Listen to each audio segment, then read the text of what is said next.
hati kita siapkan diri kita untuk memuji dan menyembah Tuhan. Haleluya. Terima kasih Tuhan. Terima kasih untuk segala nikmat yang Kau berikan bagi kami Tuhan. Kami sungguh rasakan kasih-Mu sepanjang minggu ini. Engkau menyertai kami, Engkau memberkati kami Tuhan. Terima kasih Tuhan, terima kasih. Pagi hari ini Tuhan kami siap Tuhan untuk memuji dan menyembah-Mu, lebih dalam lagi mengenal-Mu Tuhan. Terima kasih Tuhan Yesus. Kami rindukan hadirat-Mu nyata di tempat ini. Kami rindukan hadirat-Mu melawat setiap kami Tuhan. Haleluya. Terima kasih Yesus.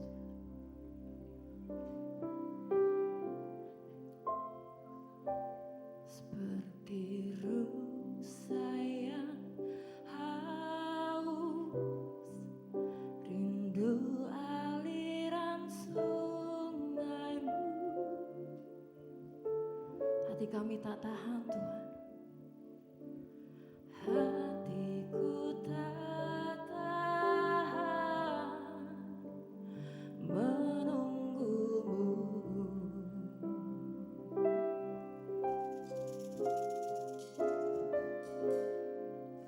Bagai tanah gersang menanti datangnya hujan. Inilah hati kami Tuhan. Begitupun jiwaku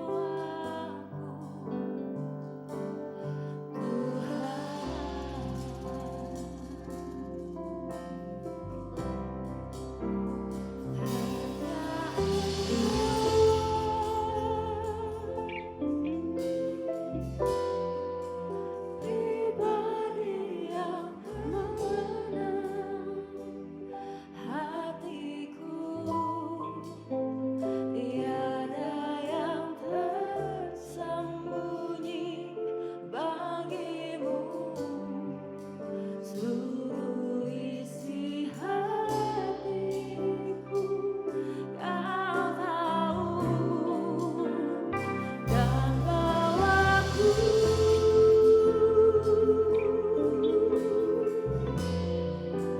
untuk lebih dekat lagi padamu,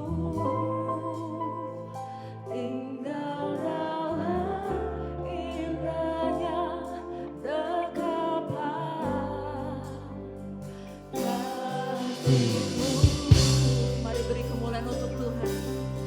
Haleluya. Seperti rusa yang haus, rindu aliran sungai-Mu. Demikian hati kami Tuhan. Hatiku tak tahan menunggu-Mu. Bagai tanah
the Lamb. Worthy is the Lamb.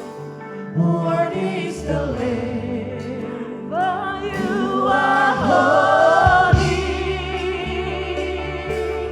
Holy are you, Lord God Almighty. Worthy is the Lamb. Worthy is the Lamb. For you are holy. Holy are you, Lord. Are you, Lord God Almighty? Worthy is the Lamb. Worthy is the Lamb. Amen. Mari lebih lagi. Holy, holy are you, Lord God Almighty. Worthy is the Lamb. Worthy is the Lamb. You are holy. Holy are you, Lord God Almighty.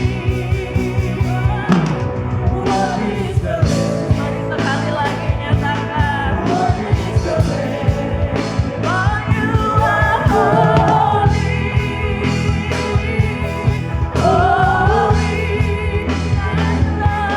are you, Lord God Almighty. Worthy is the Lamb. Worthy is the Lamb. Worthy is the Lamb. Sekali lagi katakan worthy is the Lamb. Worthy is the Lamb. Katakan amin. Amin. Haleluya. Beri kemuliaan lebih dahsyat lagi bagi Tuhan. Engkau sungguh ajaib Tuhan. Dari dulu sampai sekarang selama-lamanya. Masih tetap berdiri saudara, Bapak Ibu. Kita akan bersorak buat Tuhan kita. Dialah Raja, segala Raja. Amin. Kaulah gunung batu kami Tuhan. Kami tidak bisa berjalan tanpa Engkau. Yesus.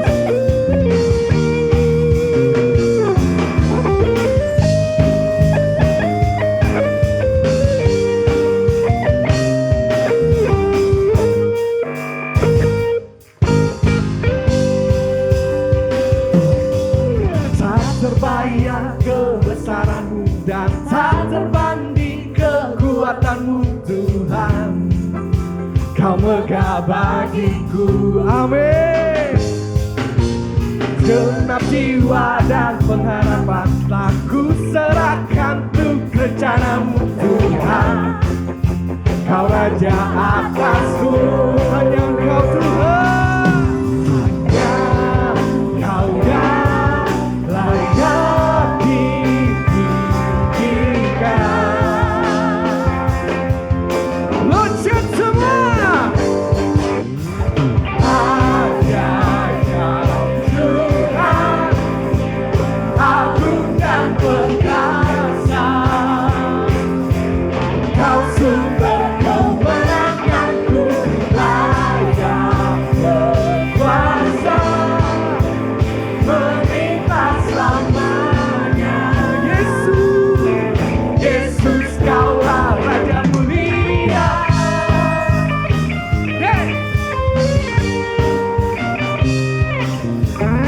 Tak terbayang kasih-Mu Tuhan atas kami semua di tempat ini. Tak terbayang kebesaran-Mu dan tak terbanding kekuatan-Mu Tuhan. Kau megah bagiku, segenap jiwa kami, segenap jiwa dan pengharapan telah ku serahkan untuk rencana-Mu Tuhan. Kau Raja Raja atasku, katakan hanya Engkau.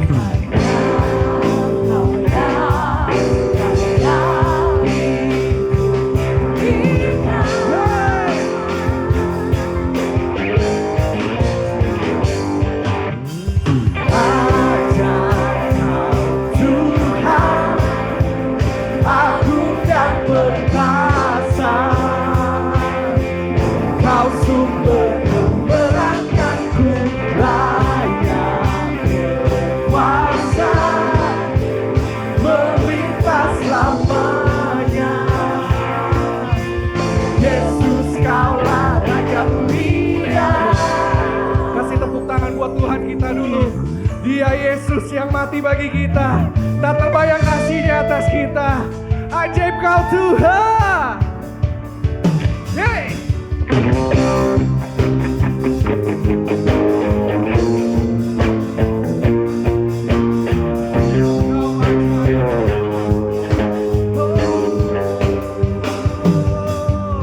Ajaib Kau Tuhan, agung dan perkasa, Kau sumber kemenanganku, layak berkuasa, meminta selamanya.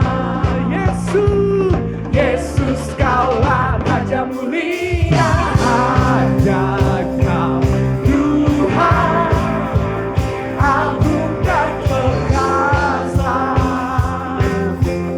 Kau sumber kemenanganku, layak berkuasa, meminta selamanya. Yesus, Yesus Kaulah Raja mulia.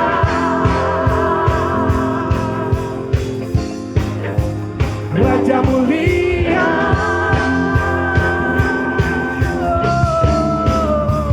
Raja mulia. Haleluya. Dialah gunung batu keselamatan kita. Mau terus bernyanyi bagi Tuhan. Amin. Haleluya.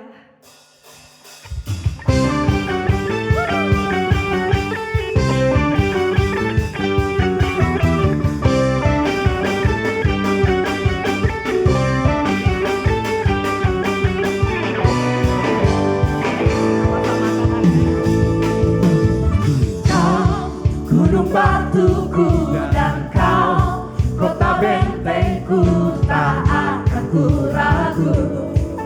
Kau menjaga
gunung batu keselamatan kita. Haleluya. Semua sama-sama katakan. Walau badai menerpa di dalam hidupku ini, engkau Tuhan mengangkatku tinggi. Kau Tuhan yang benar, tak pernah tinggalkan. Dahulu, sekarang, selamanya, janji-Mu tak berubah. Kau Alfa dan Omega, awal dan akhir. Semesta alam memuja Engkau Tuhan yang benar. Semesta alam memuja, semesta alam memuja, semesta alam memuja Engkau Tuhan yang benar.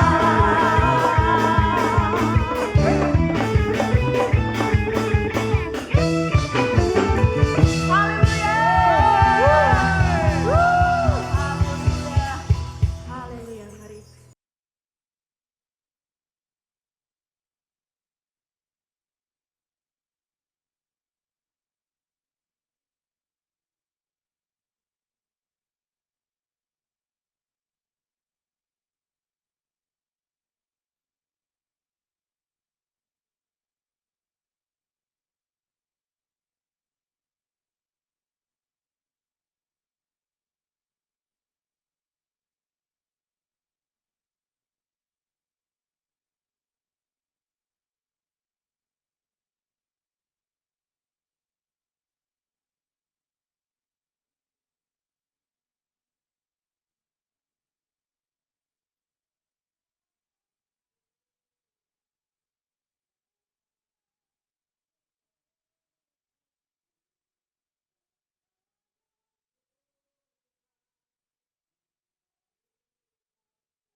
Allah Tuhan, ku angkat tanganku, besarlah Tuhan Rajaku.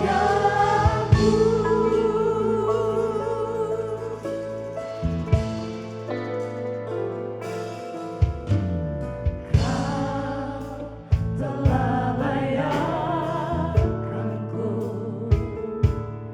bukan karena kuat dan gagahku.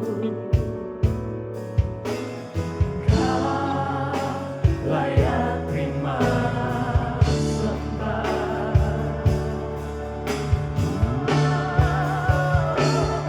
Besarlah Tuhan segala perbuatanmu. Besarlah Tuhan, ku naikkan sembahmu. Besarlah Tuhan, ku angkat tanganku. Besarlah Tuhan Rajaku. Tinggikan Tuhan di dalam hadiratnya. Tinggikan Tuhan, nikmati kasih-Nya. Tinggikan Tuhan, rasakan kuasa-Nya. Tinggikan Tuhan Rajaku. Tinggikan Tuhan Rajaku. Tinggikan Tuhan Rajaku.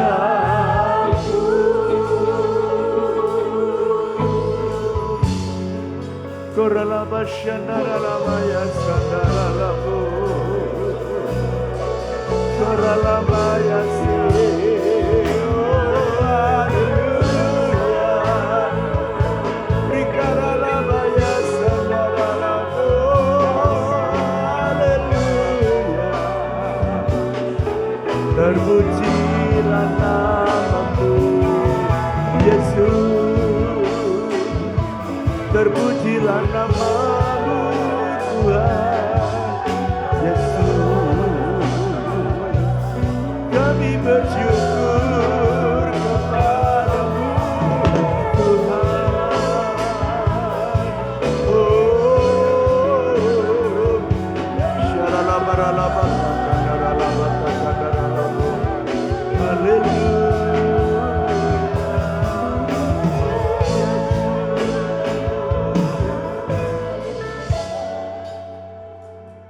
Kami bersyukur kepada-Mu Yesus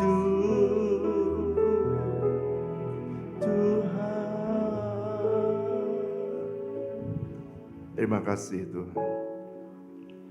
Kami boleh menikmati kehadiran-Mu di tengah-tengah kami. Sebab ketika kami beribadah, Kau satu-satunya yang kami nantikan. Ketika Kau hadir, Kau membawa berkat bagi umat. Ketika Kau hadir, Kau membawa kesembuhan bagi umat. Ketika Kau hadir, Kau membawa hikmat bagi anak-anak. Sehingga kami tahu jalan keluar yang harus kami tempuh. Mari berbicaralah kepada kami. Kami siap mendengarkan firman-Mu. Di dalam nama Tuhan Yesus. Setiap kita yang siap diberkati Tuhan, sama-sama katakan. Tepuk tangan dong meriah buat kita. Silakan duduk. Shalom Aleichem. Hari ini soundnya excellent. Saya tahu kenapa mereka minta pindah. Pak, boleh nggak saya pindah ke bawah? Tapi jangan ngabisin kursi ya, saya bilang gitu. Ternyata ada, jadi telinga mereka sama dengan telinga jemaat. Terima kasih ya, soundman yang luar biasa. Saudara, kalau ada yang bagus harus dikasih pujian, ya. Sebab kalau jelek dimarahin. Oke, saya akan masuk di bagian yang terakhir dari serial ini sebab minggu besok saya akan sudah mulai dengan serial yang baru ya. Bagian yang ke-17 ini lanjutan dari khotbah Becoming King. Mari kita buka bersama-sama 1 Petrus pasal 2, 1 Petrus pasal 2. Mari kita membaca ayat yang ke-9 ya. Saya pengen supaya saudara baca pelan-pelan tetapi resapi ya, kita renungkan. 1, 2, 3. Tetapi kamulah bangsa yang terpilih, imamat yang rajani, bangsa yang kudus, umat kepunyaan Allah sendiri, supaya kamu memberitakan perbuatan-perbuatannya yang besar dari Dia yang telah memanggil kamu keluar dari kegelapan kepada terangnya yang ajaib. Jadi Alkitab jelas tulis kamulah bangsa yang terpilih. Saudara tidak asal-asalan, tapi saudara ini orang yang terpilih. Imamat yang rajani. Artinya apa? Artinya kecuali saudara berfungsi sebagai imam, sebagai pensyafaat, saudara juga berfungsi sebagai raja. Nah, kalau fungsi imam, semua saudara mau dari gereja-gereja itu sangat kuat ya. Menjadi pensyafaat, berdoa bagi kotanya, berdoa bagi keluarga, bagi dirinya, bagi pelayanan. Tetapi bagian yang kedua yang saya pengen address, jemaat Tuhan bilang kamu ini imam tapi juga kamu ini raja. Jadi kalau Tuhan bilang kamu raja, ya semua harus bertumbuh menjadi raja. Nah, kemarin kita sudah bahas level-level jemaat. Henry Newman, ini bukan Henry Tang City lain saudara. Henry Newman berkata gini, growth is the only evidence of life. Jadi pertumbuhan itu adalah bukti bahwa rohanimu itu hidup. Jadi kalau saudara tidak bertumbuh rohaninya, itu artinya rohaninya apa? Mati. Jadi kalau saudara bertumbuh artinya rohani jemaat harus terus naik. Katakan bersama saya, kalau jemaat bertumbuh, tanda bahwa rohaninya hidup. Jadi bukannya tanda bahwa rohani jemaat hidup, bukannya tandanya pergi ke gereja, Pak. Enggak. Tanda kalau dia hidup, tandanya dia harus bertumbuh. Ada 3 level jemaat. Yang kemarin kita sudah bahas di bagian yang pertama. Yakni fase anak. Fase anak itu adalah fase dalam bahasa Grekanya dipakai kata nepios. Fase ini adalah fase di Galatia pasal 4. Fase di mana semua orang atau semua jemaat mengalami kelahiran baru. Cirinya. Jadi cirinya gimana Pak saya jadi anak Allah? Cirinya ya saudara jadi atau mengalami kelahiran baru. Kelahiran baru itu apa Pak syaratnya? 2. Menurut Yohanes pasal 3 ayat 3 sampai 5. Lahir air, bertobat, lahir roh, menerima Yesus dan menerima Roh Kudus. Bertobat, bukan berobat. Kalau bertobat itu dari kata metanoia, change the way of your thinking. Berubah cara kita berpikir. Oh puji Tuhan Pak, puji Tuhan. Dulu saya ngerokok Pak, 2 dus sehari Pak. Sekarang puji Tuhan Pak, cuman 1 dus. Itu bukan bertobat, itu namanya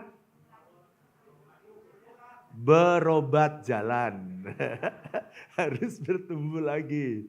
Yang ngerti katakan. Ciri yang kedua, level yang kedua. Crystal McDowell dia berkata, when I release my weakness and blind spot to God, He used them to help me grow up spiritually. Jadi kalau saudara datang kepada Tuhan, saudara bisa rilis semua, saudara bisa cerita, saudara bisa curhat kepada Tuhan. Semua kelemahan, semua blind spot, semua yang Anda tidak tahu, saudara minta diampuni. Maka dia bilang, Tuhan itu menggunakan semua kelemahan kita justru untuk menolong kita, rohani kita bisa bertumbuh. Itu sebabnya gunakan ya. Satu hari saya ikut seminar advance dari CBC, Certified Behavior Consultant. Ada 3 level, basic, kemudian intermediate, kemudian advance. Pada waktu advance, yang ngajar itu psikiater, 60%. Pendeta, tapi dia psikiater. Dia bilang gini, orang tuh kenapa di gereja tuh harusnya tidak ada orang tuh stres. Kenapa? Karena dia cerita gini. Kalau dunia itu kalau untuk menghilangin stres itu ya, atau tekanan, itu dia tuh begitu panjang ya. Saya pelajari gimana caranya rilis, ya ada formnya untuk diisi, apakah dia termasuk stres apa tidak. Tapi saya bilang, ini ada ujinya MMC, ada ujiannya lagi MMA, ada lagi ujiannya foto otak dan sebagainya. Tapi saya bilang gini, kalau saya stres, kalau saya lagi berbeban berat, saya cerita gini, kok nggak rumit gitu ya, aku bilang sama dokternya. Saya ambil gitar, terus saya masuk kamar. Lalu kemudian saya petik gitar, udah saya cerita. Nih kayak gini nih yang dibilang Crystal McDowell. Lalu kemudian habis saya rilis, air mata saya keluar, air hidung saya molor, panjang gitu. Saya rilis dan segar dan enak. Terus dia bilang gini, itu ternyata cara yang tertinggi, cara yang terbaik dan terefisien karena nggak bayar. Kalau ke dokter, saudara pasti pulang dikasih resep dan harus bayar. Makanya kita bersyukur ya, di gereja ada pujian, ada penyembahan. Waduh, itu udah nikmat, gratis, pulang. Makanya nikmati, kalau WL lagi nyembah, saudara harus ikut nyembah. Kalau WL lagi nyanyi, ya pujiannya biarkan dia memuji, memimpin saudara, tapi saudara mesti komunikasi sama Tuhan. Dan itu yang membuat saudara bisa bertumbuh.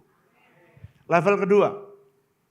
Level kedua itu namanya putra. Kalau bahasa Indonesia ini semuanya anak. Anak saya udah punya anak pun tetap saya bilang anak. Nah, kata anak dalam bahasa Grekanya dipakai kata teknon. Teknon itu general, anak. Sekalipun Eunike udah punya anak, tapi tetap dia jadi anak. Itu namanya teknon. Tapi di sini dipakai kata huios.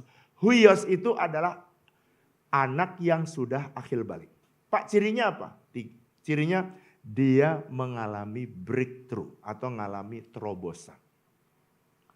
Jadi semua jemaat harus breakthrough. Kenapa Pak? Sebab ini visi gereja kita.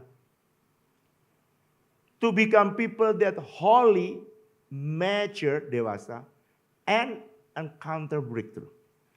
Jadi kalau bukti bahwa seseorang sudah menjadi putra, dia harus mengalami breakthrough atau terobosan. Mari katakan bersama saya, bukti bahwa saya sudah dewasa rohani, saya mengalami breakthrough. Breakthrough minimal 3 area ini, minimal 3 area. Nomor 1, area pribadi. Enggak ada lagi minimal ya, 3 area ini. Pribadi. Enggak ada jemaat yang kepahitan lagi. Enggak ada lagi yang dendam. Enggak ada lagi sakit hati. Oke, enggak ada lagi kalau ada pendeta khotbah, itu pendeta brengsek tuh. Ngomongin gua terus itu. Ya, lihat tadi news. Itu yang presenter yang jadi aktornya tuh siapa sebenarnya tadi itu?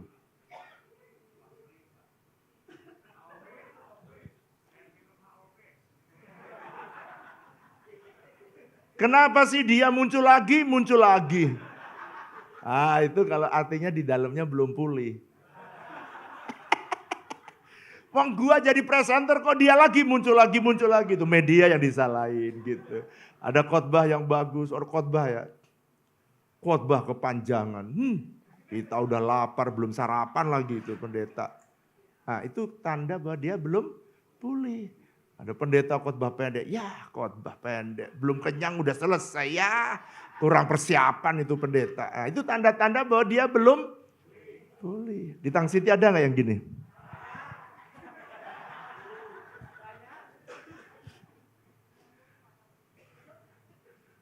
Pendeta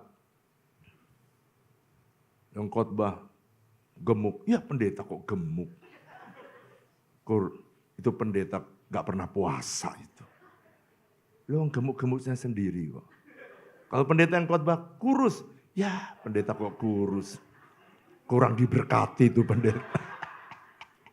Wah, dia belum masuk TC 02 itu pendeta. Ada aja tuh loh komplainnya. Ada pendeta cerita, saudara-saudara anak yang kelima saya baru lahir minggu lalu. Ya pendeta kok anaknya 5. Kurang penguasaan diri itu pendeta. Tahu nggak? Caranya berespon tuh loh, khotbah apa aja diresponi dengan negatif. Itu yang bukan khotbahnya yang jelek, bukan pendetanya, siapa? Hatinya. Tapi kalau di Tang City kan udah nggak ada yang gini ya. Hah? Udah nggak ada kan?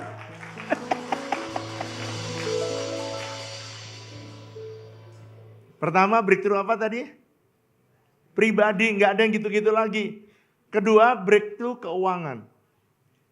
Jadi semua jemaat kalau dia disebut putra, dia sudah breakthrough keuangan. Buktinya apa Pak? Dia bukti keuangan. Ya, nggak ngutang-ngutang lagi. Ya, kalau utang ya bayar. Setelah bayar, utang lagi. Lo dijebak kok malah masih dijawab lagi.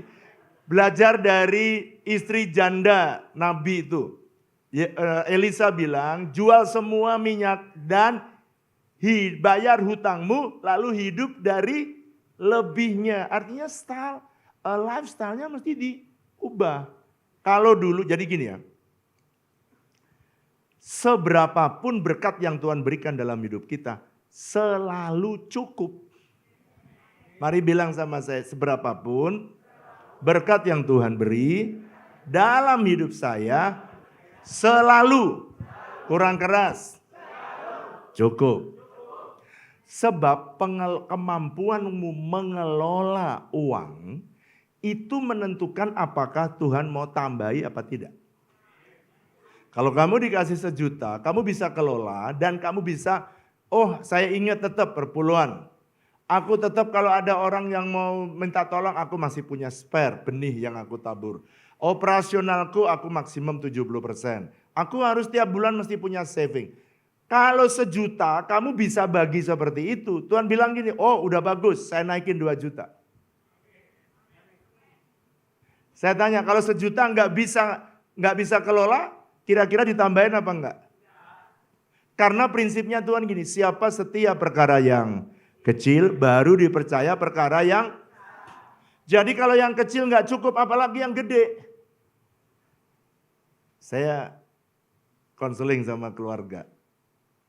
Dia 10 tahun yang lalu gaji dia 50 juta. Menurut saudara besar apa kecil? Dia vice president dari sebuah multinational company. Gajinya gede. Tapi kenapa dia konseling? Karena dia selalu kekurangan. Istrinya tanya, Pak kenapa kita kekurangan? Lalu saya bedah. Begitu saya bedah. Saudara isinya semua adalah pinjaman. Tadinya dia pakai mobil Terios. Begitu naik manajer mobilnya ganti lagi. Disodorin lagi, naik lagi GM, naik lagi. Jadi utang semua di yang sesuatu yang expenses yang keluar dan harus bayar tiap bulan. Jemaat, saya mau beritahu, kalau kita bisa 1 juta, Tuhan baru percaya 2 juta. Kalau bisa 2 juta, baru percaya 3 juta, dan seterusnya. Oke? Saya berdoa, seberapapun yang Tuhan beri, bersyukur. Sebab itu tes. Semua uang yang di tanganmu itu tes dari Tuhan.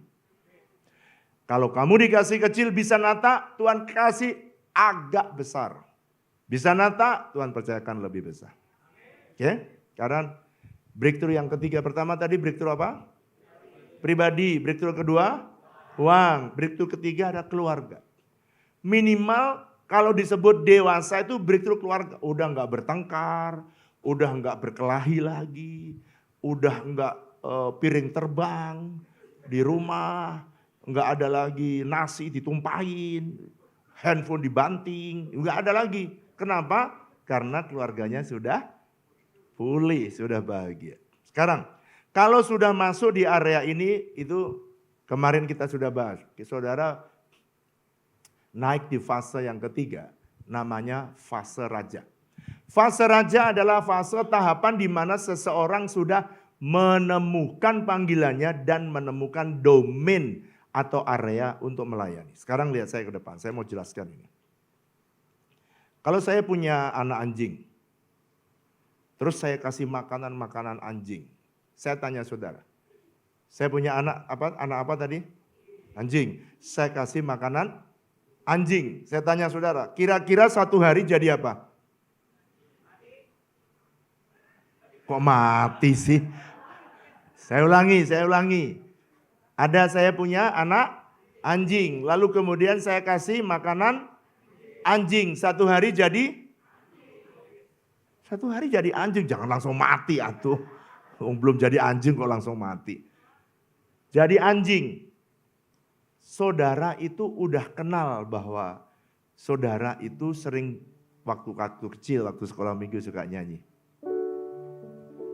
Aku anak raja, engkau anak raja, kita semua anak raja.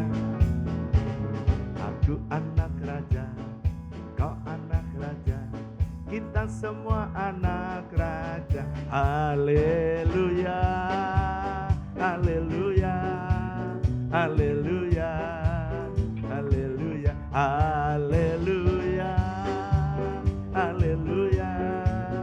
Haleluya. Ada orang berkata gini, kalau aku anak raja, saudara, masa anak raja terus menerus jadi Anak raja kalau dikasih firman, makanan firman tentang kerajaan, satu hari dia pasti jadi raja. Nah, Pak, apa buktinya kalau dia ini sudah jadi raja?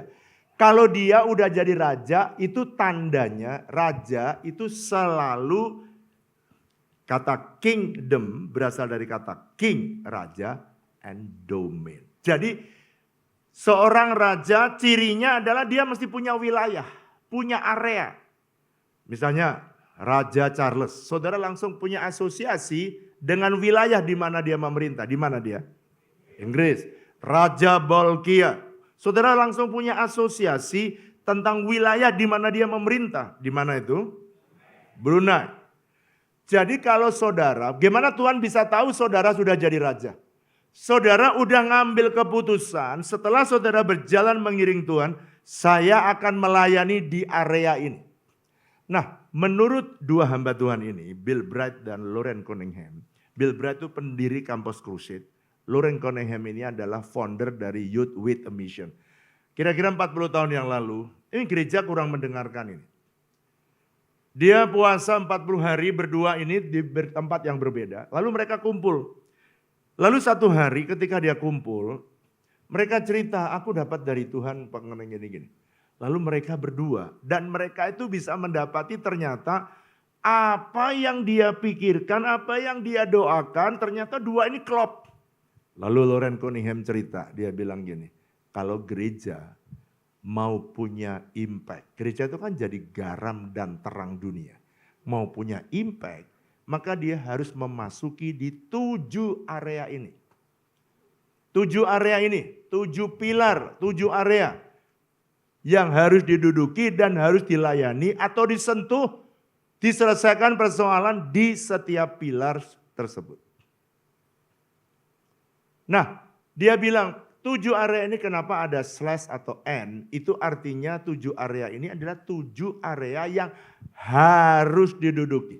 Pertama, spiritual, kalau Bill Bright, social, Loren Cunningham, makanya ditulis spiritual and social. Yang kedua, area family. 3, business. 4, education, pendidikan. 5, government and politik, art and entertain, dan media.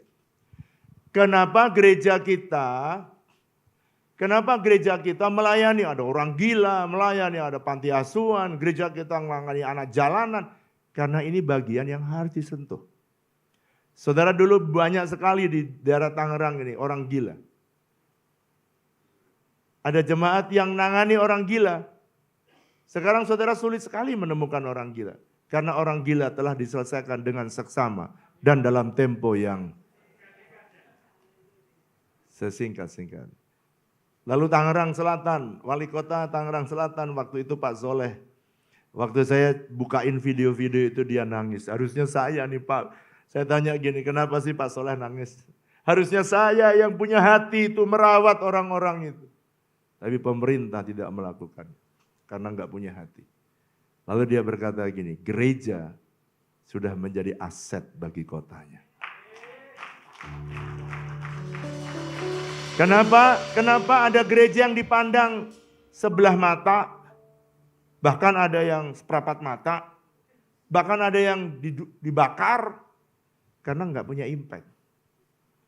Yesus bilang, kalau garam itu sudah tidak asin, dengan apa akan diasinkan? Oleh karena itu, setiap tahun selalu saya mengajar kepada jemaat, selalu. Ayo temukan di mana sih panggilan kamu. Ada orang yang areanya di family. Dia ngurusin keluarga-keluarga. Kita ada di gereja ada TC07. Why? Kenapa? Karena gereja mesti touch bagaimana caranya menolong jemaat, menolong orang-orang yang keluarganya rusak. Bahkan di pusat sekarang yang masuk TC07 bukan hanya orang Kristen. Banyak orang Buddha pun masuk TC07. Why? Karena itu solusi untuk menolong mereka. Gereja mesti sentuh area itu. Why? Kenapa? Karena kita pengen menjadi raja. Jadi, Pak, gimana Bapak bisa tahu kita jadi raja? Ya sama, saudara jadi raja kalau saudara memutuskan saya mau melayani. Kalau kamu belum melayani, kamu belum menjadi raja. Pelayanannya di mana, Pak? Kalau kamu melayani di sini kayak orang media, song leader, musik, itu mereka melayani di area spiritual. Tapi teman-temanmu yang melayani orang gila, dia pelayan nggak? Pelayan. Dia raja nggak? Raja. Cuman dia di pilar sosial. Yang family. Kita punya TC07. Ada BBM, Breakthrough Blessed Marriage. Nah, ada BPN, bimbingan pranikah. Supaya keluarga-keluarga setelah menikah jangan rusak, hancur. Ada orang menikah baru setahun rusak. Nah sekarang, kalau BPN begitu masuk, dia udah daftar. Kemarin baru training ya. Udah daftar, baru kita daftar, tinggal berapa bulan lagi kawin. Lalu kemudian dia udah tag tempatnya, biasa setahun tuh tag tempatnya. Udah kasih DP, makanan, catering, ini pakaian. Jadi kalau orang masuk BPN, begitu dia dengar firman Tuhan, wah gua mesti pisah nih. Gak cocok ternyata. Kenapa kita nggak mengajarkan ini di bagian BPN? Karena kalau diajarkan tiba-tiba kemudian dia pisah, maka bandar rugi. Karena udah bayar semua. Makanya sekarang kita punya pelayanan satu lagi namanya Dating 101. Pernah dengar belum? Belum? Dating 101 itu adalah satu, saya suruh Samuel dan Ika untuk mempersiapkan ini. Untuk mempersiapkan anak-anak muda, gimana sih saya cari pasangan hidup? Gimana sih supaya saya ini melihat pasangan yang Tuhan beri, gimana sih kriterianya, gimana sih cara jalanin pacaran, ini benar apa enggak sih, apa saja sih cara buat kriteria dan sebagainya. Sekarang Dating 101 sekarang sudah masuk batch yang ketiga. Siapa Pak? Itu anak, bukan yang kenapa enggak digabung BPN? Ini kalau diajarkan di BPN, itu yang di BPN bisa pecah semua, bisa pisah semua. Kenapa? Karena ternyata salah semua cara milih. Dan saya tidak mau dia pecahnya nanti setelah menikah 1 tahun. Pak, siapa yang boleh masuk? Yang boleh masuk adalah orang yang anak-anak minimal dia sudah SMA. Supaya dipersiapkan waktu dia mau cari pacar di masa perguruan tinggi, dia sudah punya. Ya. Dia ini tadi kenapa tertemplak? Ya pasti karena ada yang salah. Nah, tetapi ada yang salah, dia bisa memilih. Saya lanjut tapi dengan komitmen yang baru, atau saya mencari yang baru. Dan di kelas ini saudara bisa diajar ya anak-anak kita. Saudara yang mau cari menantu, tapi nggak usah nyesel, Pak saya udah dapat mantu gimana? Ya nggak usah nyesel juga, udah dapat mantu ya udah. Apalagi Pak saya udah kawin udah 50 tahun, ya puji Tuhan udah 50 tahun itu artinya udah kuat udah. Tapi saya nggak masuk, kayak Pak Juju boleh nggak masuk Dating 101, udah terlambat Pak Juju, udah lewat. Udah menikah 30 tahun aja udah puji Tuhan tuh Pak Juju. Tapi kalau yang mau cari menantu, terus anak SMA, saya ngajari anak saya sejak kelas 5 SD. Kenapa? Dulu kalau saya, Papa itu ngapain sih ngomong gitu? Dia suka gini, ngapain sih Papa? Lebih baik anak kita lengkapi untuk preventif. Supaya nanti waktu pacaran, saya sampai ngajarin dating anak saya itu SMA, kelas 1, kelas 2. Saya udah ajarin nanti kalau kamu punya pacar, gini cara dating. Nomor 1, lihat pakaian kamu. Nah ini diajarin semua di Dating 101. Oh gitu ya Pak. Nah sekarang Papa ini anggap pacar kamu. Oke? Cari makanan, jangan cari restoran yang mahal. Karena pacarmu belum punya duit. Dia duit papanya. Iya dong. Oh gitu ya Pak ya. Jangan kamu ranggap kamu pergi bisa milih seperti papa sama kamu. Pilih yang makanan yang kira-kira pasanganmu mampu. Cari nasi goreng. Ceplok telur. Oh gitu Pak. Ya. Pakaian, 2. Tempatnya tidak boleh gelap. Kenapa Pak? Banyak setannya. Tuh Pak Juju pengalaman tuh, dia pacaran gelap-gelap. Banyak setannya. Nah itu nanti pelajaran dating 101. Itu dipelajari semua. Cara menentukan kriteria. Dan karena saya ajari dari sejak SD. Jadi dia melihat sekarang manfaatnya. Dan dia bilang, biar aku Pak yang bikin pelajaran ini. Karena aku sudah jalani dan aku sudah menang. Oke. Nah sekarang saya mau masuk di bagian yang penting. Ada 2 paradigma gereja. Siapa nak namamu? Lingga, boleh temenin Om sini. Saudara, gereja itu ada 2 macam gereja sekarang. Kenapa saya pilih Lingga? Karena dia seperti Goliat. Seperti Daud. Karena di sini nggak ada yang lebih tinggi dari kamu, jadi kamu yang saya pilih. Oke, ini paradigma pertama. Kamu menghadap Om, kamu jadi kayak Goliat. Jangan ketawa dong. Goliat mau menyerang Daud kok mukanya yang seram, terus begini-begini kamu. Mengintimidasi. Loh, terus dong sampai selesai khotbah. Oke, lalu kemudian waktu dia mengintimidasi, lalu kemudian Saul dan tentaranya, ini 7 ini ada yang menyebut sebagai 7 pillars. Ini ada yang menyebut sebagai 7 giant. Kenapa 7 giant? Karena ini raksasa besar. Ada yang menyebutnya sebagai 7 mountain. Karena seperti gunung yang tinggi yang sulit didaki. Itu sebabnya gereja gini. Loh, Goliat itu marah kok senyum-senyum. Mukanya yang serem. Sehingga Saul dan tentaranya takut. Dan berkata, wah ini masalah sukar nih. Masalah di sosial sukar. Masalah kemiskinan sulit dijamah. Makanya dia lari. Katakan bersama saya. Lari kemana Pak? Ini lari menjauh dari raksasa. Artinya paradigma gereja yang lama dia akan lari menjauh dan tidak mau menyentuhnya. Inilah gereja yang berkata gini, jangan masuk bisnis. Bisnis itu kotor. Jangan masuk di politik. Politik kotor. Ya kalau kotor, gak ada anak Tuhan yang bersih, yang kudus, masuk di area itu, ya kotor terus.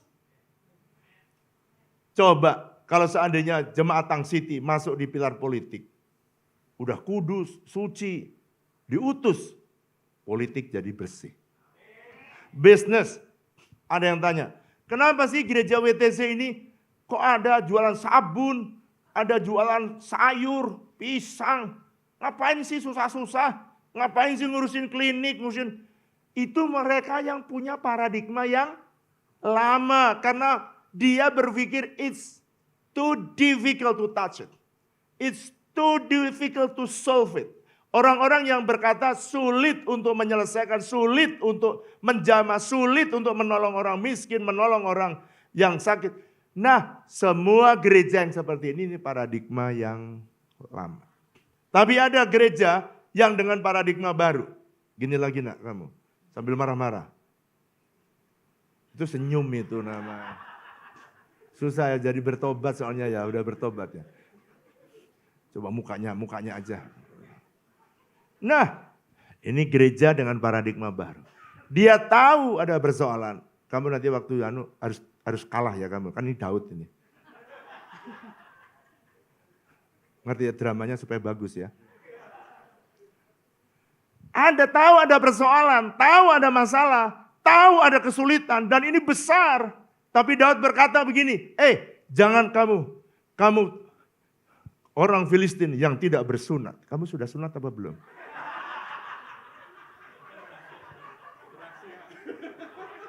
Rahasia kata.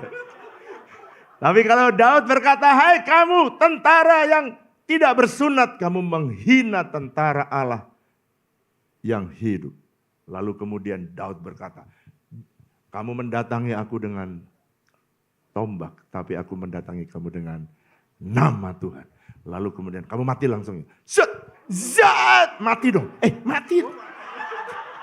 Mati betulan. Dramanya supaya bagus. Jangan ketawa, mati. Dengarkan, saya pakai drama ini supaya kau ngerti.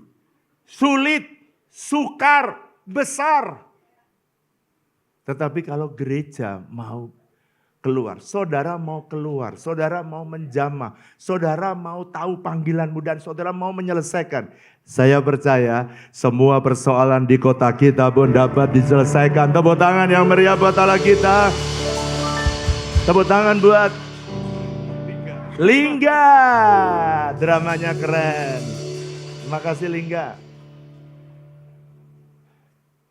Cynthia Ferguson dia berkata, we cannot reach our destination if we are traveling in the wrong direction. Kalau kita lari keluar dari kita nggak mencapai destiny. Kalau kita lari daripada destiny yang ditetapkan, kita tidak akan bisa mencapainya. Makanya gereja harus punya paradigma yang baru. Dengan cara paradigma seperti Daud, lari tapi mendekat dan mengalahkannya. Itu sebabnya kenapa gereja kita melakukan itu step by step. Dulu ya, waktu saya mengajar tahun pertama, tahun kedua, sampai tahun ketiga, itu sulitnya bukan main. Sukar sekali. Kenapa saudara? Karena belum ada contoh, belum ada yang bergerak. Dan satu hari saya bilang begini kepada jemaat. Saya ngajar 2,5 tahun ya, judulnya Kingdom Driven Church. Kalau saudara yang lama, saudara pasti, saya ngajar sampai 67 serial. Ini serial 17 saya udah ganti. Dulu 67 seri dan ada anak muda datang. Om ini kalau dibikin sinetron udah panjang nih om kata dia. Tapi ternyata sekarang membuahkan hasil yang luar biasa. Pertanyaannya, kenapa kok jemaat didorong menjadi raja? Kenapa jemaat didorong menjadi raja? Semua kita harus jadi raja. Kenapa sih Bapak ngotot kita mau menjadi raja? Nih alasan pertama. Alasan pertama kalau saudara sudah menjadi raja di fase pertama. Saudara akan menjadi raja di fase kedua, yaitu kerajaan 1000 tahun. Dan kalau saudara memerintah di kerajaan 1000 tahun bersama dengan Tuhan, saudara akan memerintah di kerajaan Bapa, kerajaan selama-lamanya. Kerajaan Bapa itu selama-lamanya. Andri bisa tolong ada itu? Karena nggak ada papan, saya pakai anu aja ya di sini ya. Jadi kalau saudara sekarang ini saya sebut fase 1. Fase 1 saudara adalah kalau saudara udah menduduki, nih mereka nih melayani dengan sungguh-sungguh di hari ini. Maka mereka nanti akan jadi pemimpin. Perhatikan, kamu punya ininya. Saudara perhatikan ya, pointernya ada? Enggak ada. Saudara perhatikan, dulu sebelum Adam saudara lihat kekekalan ya. Kemudian zaman Bapa dan zaman anak itu 4000 tahun. Yesus lahir, lalu kemudian Yesus mati di atas kayu salib dan naik. Pada waktu Yesus naik ke surga, gereja mulai dibangun. Zaman Roh Kudus sama dengan zaman gereja, sama tuh ya perjanjian baru. Lalu kemudian perhatikan, saudara sekarang ada di 6++, 6 sudah di 6++. Saudara ada di bagian terakhir. Kapan Pak diangkat? Nobody knows. Ayat yang A itu adalah rapture. Saudara yang melayani di fase pertama berarti zaman Roh Kudus, saudara akan diangkat Tuhan. Pasti akan diangkat. Lalu saudara akan menikmati perjamuan kawin anak domba. Waktu saudara menikmati perjamuan kawin anak domba, maka saudara 7 tahun kita akan turun, itu yang C, B, C itu adalah 7 tahun anak domba. Lalu turun ke D. D itu, Pak bagaimana bisa tahu? Saudara baca di Yudas 1 ayat yang ke-14. Coba baca. Yudas pasal 1 ayat 14. Dia akan turun bersama-sama dengan orang kudusnya untuk memimpin kerajaan 1000 tahun ini. Mari buka sekarang dengan cepat. Yudas pasal 1 ayat yang ke-14. Mari baca dengan suara keras. 1, 2, 3. Juga tentang mereka, Henoh keturunan ketujuh dari Adam telah bernubuat katanya, sesungguhnya Tuhan datang dengan beribu-ribu orang kudusnya. Berlaksa-laksa. Dia turun berlaksa-laksa, Tuhan datang dan turun dengan beribu-ribu orang kudusnya. Siapa yang turun? Yaitu orang yang sudah memerintah, yang sudah melayani di fase 1. Wih, jadi nanti di mana Pak kerajaan 1000 tahun? Angka 7 itu. Nanti saudara yang melayani sekarang nih, saudara yang berpikir keras untuk menyelesaikan persoalan di fase 1. Thank you.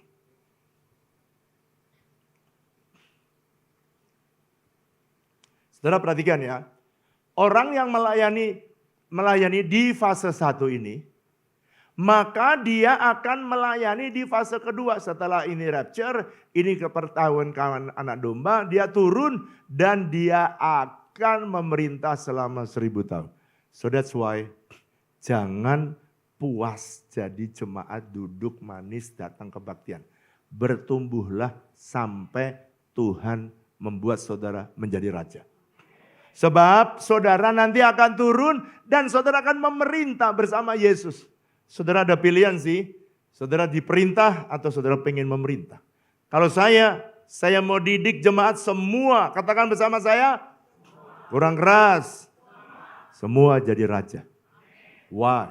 Saya pengen nanti satu hari ketemu dengan saudara dan kita memerintah bersama Yesus di kerajaan 1000 tahun. Tepuk tangan yang meriah buat Yesus kita. Haleluya. Nanti saya percaya orang-orang yang pergi ke HOB dan dia diselamatkan, nanti akan berterima kasih sama Pak Juju. Bilang, Pak Juju, ingat gak saya dulu ketemu Bapak di HOB, waktu Bapak bangun kandang sapi. Aku kenal Tuhan gara-gara kamu Pak. Dan aku sekarang bekerja di HOB. Dulu tidak punya masa depan, sekarang aku punya masa depan. Pak, dulu aku selalu pengen mati bunuh diri, sekarang aku enggak lagi. Karena aku sudah mengenal Yesus. Sih, nanti di kerajaan surga saudara akan kaget loh. Kok kamu iya? Ingat gak Pak Juju, dulu kita ketemu di HOB. Jadi kalau di HOB, berceritalah dengan tukang-tukang. Beritahu mereka tentang Yesus. Dan buat mereka yang tidak kenal Yesus, kau ceritakan tentang Yesus. Dimanapun saudara berada, jadilah raja. Bilang sama saya, jadilah raja di tempat di mana saudara berada. Sekarang saya tanya, setelah itu kerajaan 1000 tahun, maka Yesus akan menyerahkan itu kepada Bapaknya. Tahta putih, setelah pengadilan, datanglah hari kiamat. Setelah pengadilan, Yesus menyerahkan kerajaan 1000 tahun itu kepada Bapaknya. Dan Bapaknya akan memerintah di kerajaan yang kekal selama-lamanya. Saudara akan masuk memerintah di fase yang ketiga. Pertanyaannya, saudara akan memerintah di fase ketiga bersama dengan Bapa di sorga atau di bumi? Siapa yang bilang di sorga? Siapa yang bilang di bumi? Siapa yang nggak ngerti bahasa Indonesia? Yang nggak angkat tangan itu apa? Tenyahok Pak. Oke, mari buka bersama dengan saya. Dengan jelas, mari buka. Wahyu pasal 5. Ini sudah bicara Wahyu pasal 5. Ayat cepat dikit. Ayat 10. Dengan suara keras. 1, 2, 3. Dan engkau telah membuat mereka menjadi satu kerajaan dan menjadi imam-imam bagi Allah kita. Dan mereka akan memerintah sebagai raja di sorga atau di bumi.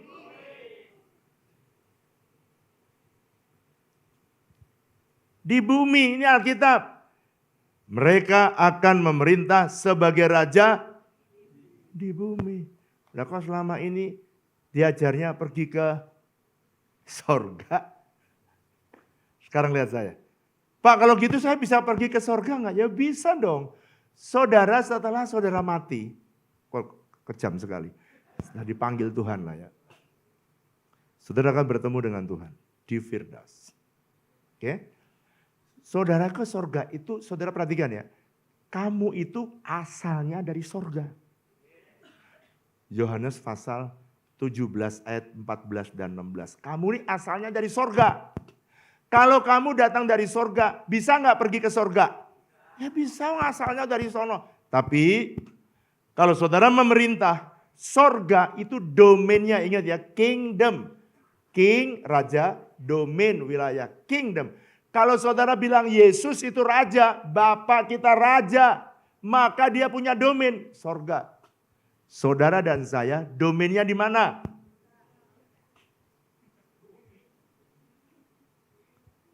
Saudara, domainnya di mana? Siapa yang bilang di bumi? Siapa yang bilang di sorga? Loh, ini Alkitab tulis kamu akan memerintah sebagai raja di bumi, bro. Sis, di bumi. Saudara, coba buka Wahyu pasal 21.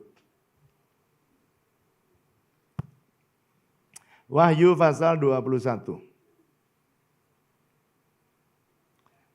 Itu sebabnya kalau saya, kenapa mungkin aja banyak yang orang bertanya, kenapa sih Bapak tuh habis-habisan nolongin orang? Kenapa banyak habis-habisan untuk melakukan kehendak Tuhan? Ini alasannya. Kalau orang akan ke sorga, dia tidak akan pernah care dengan komunitasnya. Dia nggak akan pernah care. Yang penting aku pergi ke sorga. Dengarkan saya. Kalau saudara pergi ke sorga, dengarkan ya, naik. Sedangkan Yesus dari sorga justru mau pergi ke bumi untuk memerintah kerajaan 1000 tahun. Lu ke sorga, Yesus ke bumi, selisipan di tengah jalan. Dah, Yesus, mau kemana Yesus? Aku ke bumi. Loh, aku kok naik? Yesus bilang, salah alamat loh. Selisipan. Sekarang baca.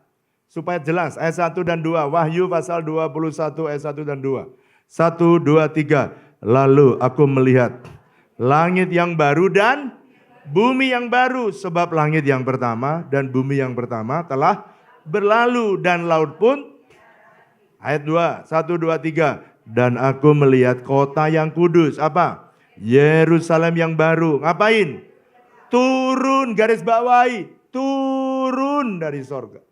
Jadi Yerusalem yang baru, langit dan bumi yang baru disiapkan oleh Tuhan.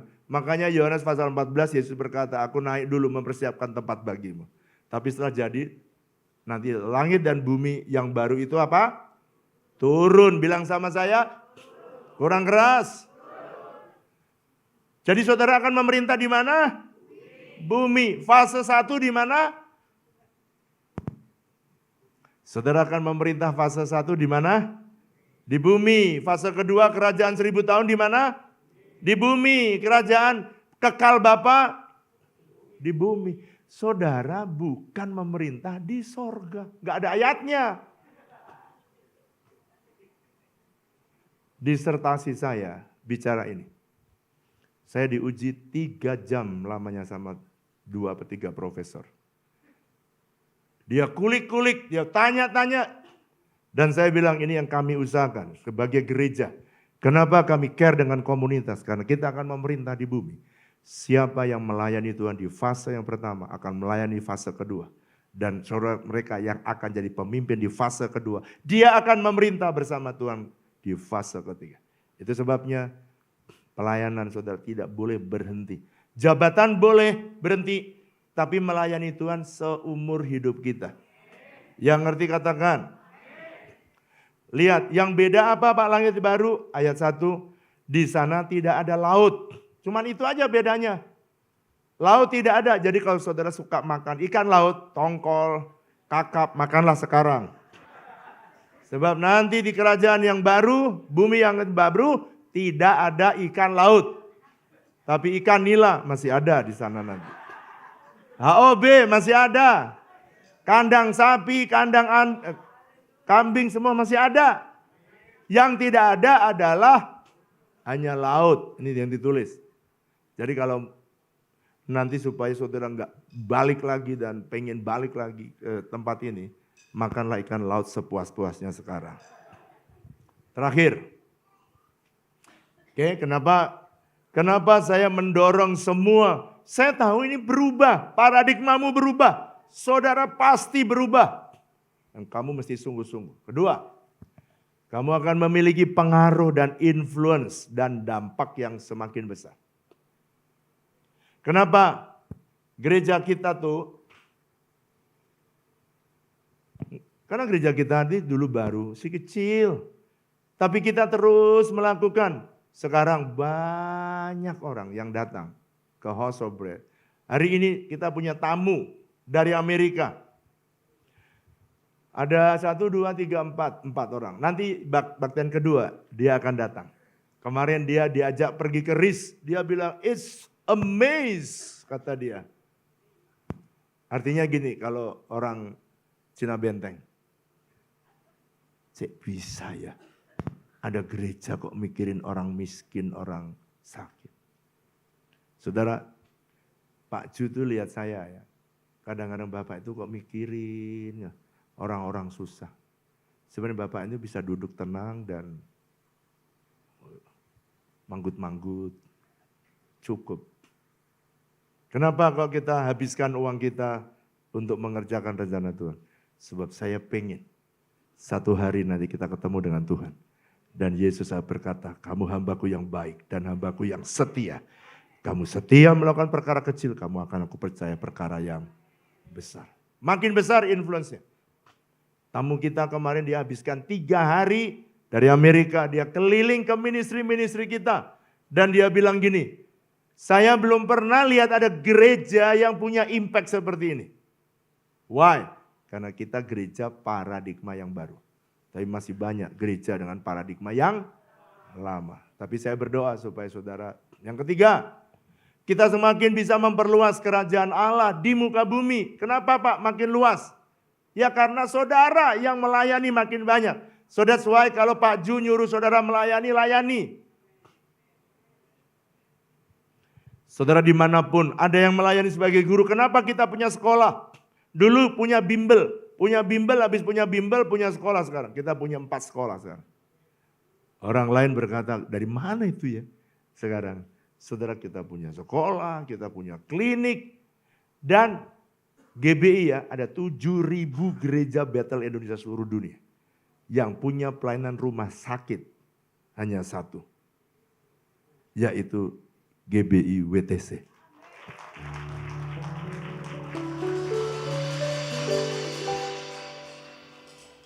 Ketua umum kita minta supaya saya salah satu ketua di Sinode.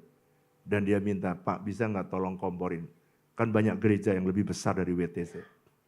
Banyak di GBI yang lebih kaya, lebih besar dari WTC. Banyak. Tapi kenapa nggak mau bangun, nolongin orang? Kenapa nggak membangun House of Bread? House of Bread semua sinode, bukan GBI lagi sekarang. Semua sinode, HKBP, GKI, Katolik, GSJA, ketua sinodenya. Kemarin baru ada ketua sinode GPM. GPM itu Gereja Protestan Maluku. Dia datang ketua sinode. Dan dia lihat gini betapa kalau gereja bisa bangkit seperti ini Pak. Pendeta-pendeta itu bisa memberdayakan dan mengequip jemaatnya. Sebabnya mereka undang, dikumpulinlah semua ketua sinode, ketua klasis, gembala-gembala dikumpulin. Saya diundang mereka di Universitas Patimura. Ada berapa denominasi yang datang? 34 denominasi datang. Why? Karena mereka kagum. Lihat gini, kok ada ya gereja mikirin kehidupan orang lain. Sebenarnya kalau saya mau tenang ya udah khotbah aja di depan saudara. Betul apa betul? Pak Ju nggak usah mikirin. Dia mikirin pajak. Gimana mikirin pajak HOB, pajak RIS Hospital. Pak Ju tuh orangnya udah ngilang. Dia harus khotbah tempat lain. Dia pokoknya saya gangguin terus sampai dia beresin. Saya tidak mau salah di hadapan Tuhan, tapi juga nggak mau salah di hadapan pemerintah. So kita bayar pajak dengan benar. Pak Ju yang ngatur. Urusanmu pokoknya kamu benar. Kalau sampai kamu dipanggil pajak, kamu yang datang. Jadi kita, kenapa ya udah susah-susah kerja, kenapa masih dibebani Bapak lagi? Ya, karena kita pengen memerintah bersama dengan Tuhan di fase kedua dan fase ketiga. Oke, terakhir. kita bisa memerintah sehingga bisa menyelesaikan amanat agung dan bisa menguasai bumi. Dan saya berdoa supaya saudara semua mengerti ya, kenapa gereja kita itu menjamah 7 pilar. Sekarang di WTC, anak-anak muda ya, sekarang menjadi anggota Dewan DPR tingkat 2, DPRD tingkat 1, DPR RI. Sekarang mereka ada di WTC dan sekarang saya doakan mereka diurapi supaya mereka jadi saksi tempat mereka berada. Mari kita bangkit berdiri sama-sama. Sebelum pulang coba pikirkan, Tuhan, aku gak mau hidupku sia-sia, percuma. Aku mau hidupku berguna. Lord, I give you my heart. I give you my soul. I live for you alone. Every breath that I take, every moment I'm away. Lord, have your way in me.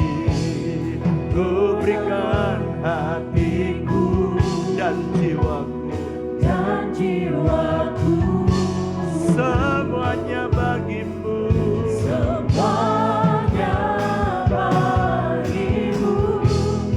di dalam hidupku, di setiap waktu.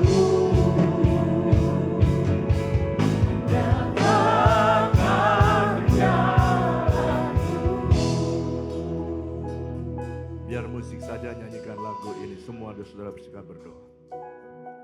Hari ini saudara bukan hanya dengar khotbah, tapi kau dengar arahan Tuhan. Sebab akan menentukan masa depanmu. Apakah kau masuk dalam rapture dan akan memerintah bersama dengan Tuhan? Ambillah keputusan sekarang. Jangan hanya jadi sekedar jemaat. Bertumbuhlah menjadi dewasa. Tumbuh menjadi raja.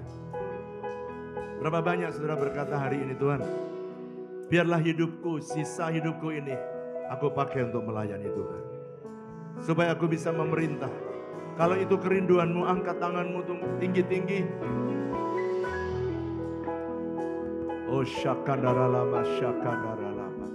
Lihat tangan-tangan yang diangkat, kami tidak mau jadi jemaat yang biasa. Kami mau bertumbuh jadi dewasa. Kami mau bertumbuh jadi raja yang memerintah di bumi dan langit yang baru. Tuhan, aku berdoa urapi umat-Mu. Pakai mereka sungguh-sungguh. Berkati mereka, pulihkan hidup mereka sungguh-sungguh. Dan pakai mereka dengan luar biasa. Jadikan mereka alat-Mu dimanapun mereka ditempatkan, Tuhan. Oh, biarlah banyak jiwa boleh dimenangkan lewat hidup mereka. Aku berdoa, pakai jadikan raja, Tuhan. Lord, I give you my heart. I give you my soul. Yes, it is. I give only for you. Every breath that I take, every moment. Lord, have your way in me. Lord, have your way. Your way in me. Lord, have your way. Lord, have your way in me. Haleluya. Haleluya. Mari pulanglah dan terimalah berkat Tuhan. Diberkatilah hidupmu. Diberkati keluargamu. Diberkati bisnis dan pekerjaan. Diberkati pelayananmu. Diberkati kesehatanmu. Diberkati masa depanmu. Berkat yang terbaik yang berasal dari Allah Bapa. kasih dan cinta dari Tuhan Yesus Kristus, persekutuan yang manis dengan Allah Roh Kudus, kiranya menyertai saudara sekalian mulai hari ini bahkan sampai selama-lamanya. Yang percaya sama-sama katakan amin. Tuhan Yesus memberkati. Selamat dari Minggu. God bless you all.